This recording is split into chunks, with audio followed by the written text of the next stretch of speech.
crucifix. He just needs to secure the right arm. Now he's going for Kimura. It is all over! That's it. Jon Jones remains the UFC light heavyweight champion. I think everyone can agree at this point that the legacy of Jon Jones is quite undisputed.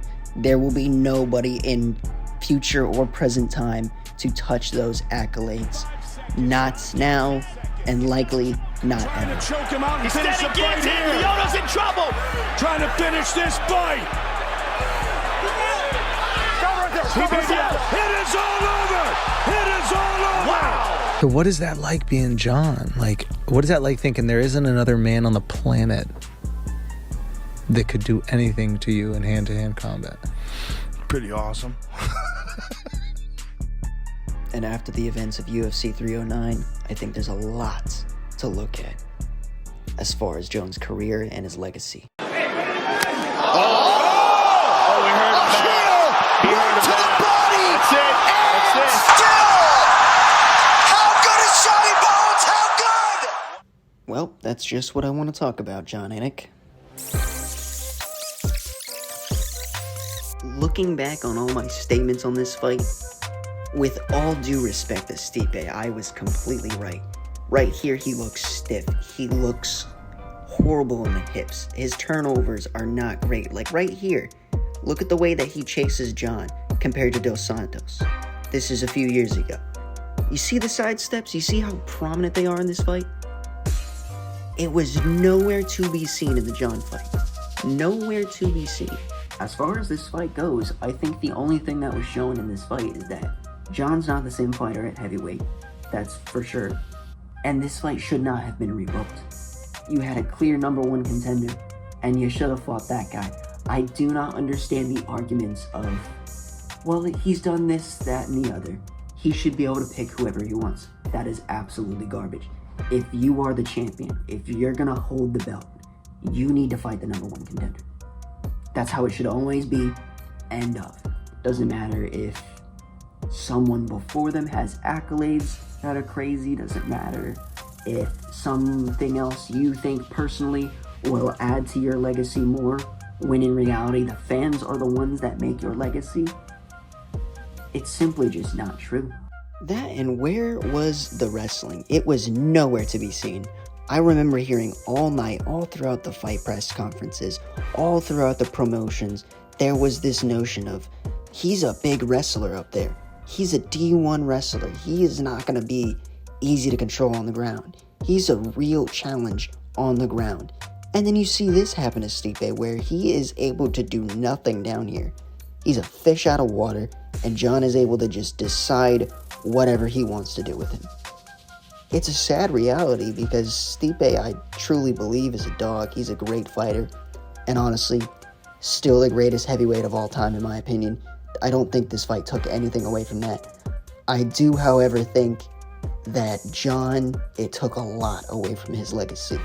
The fan support for Tom Aspinall was through the roof fight week. Do you want to see the winner fight Tom? The winner should absolutely fight Tom.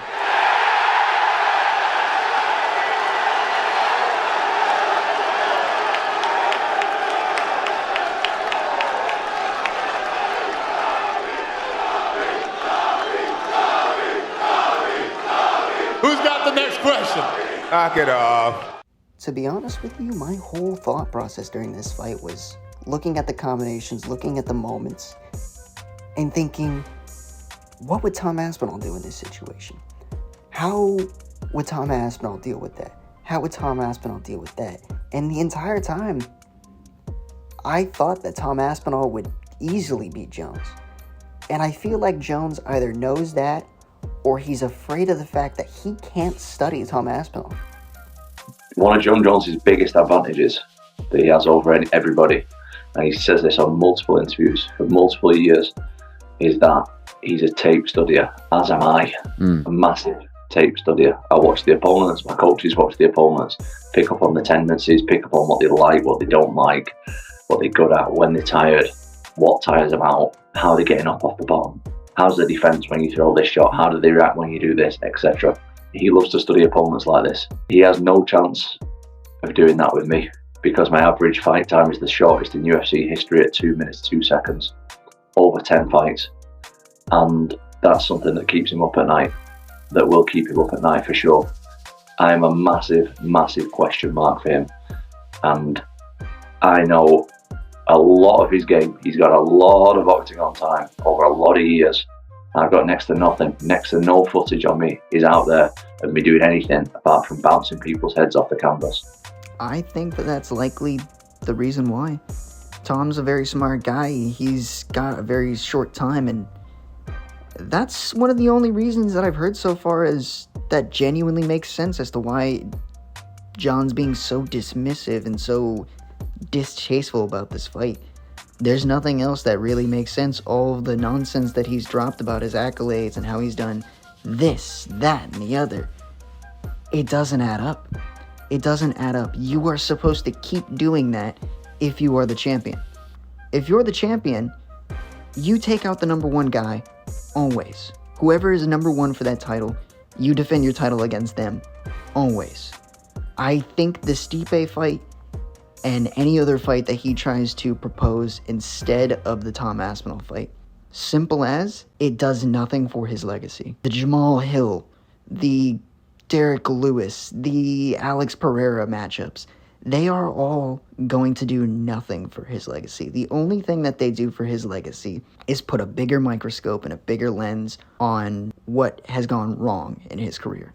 And to be honest, if there is any other arguments that I'm missing from John that you think make sense, just please shoot them my way. I think I can... No, I know I can take down every single one of those arguments. There's no doubt in my mind. I don't think he's made a single argument that makes sense. Even the rescheduling thing. Why would you reschedule a fight with a guy who they already didn't have a great response to you guys fighting the first time, and then the second time they had an even worse response to it being rebooked, especially in the wakes of an interim champion? There was just nothing that made sense. Nothing at all. You don't normally reschedule a fight like that. When has that ever happened? Go point to me like somewhere in UFC history where that's happened. You can point to me in boxing where it's happened, but look at the state of boxing, and that's not what we want in MMA. It's awful. And with that being said, toodles.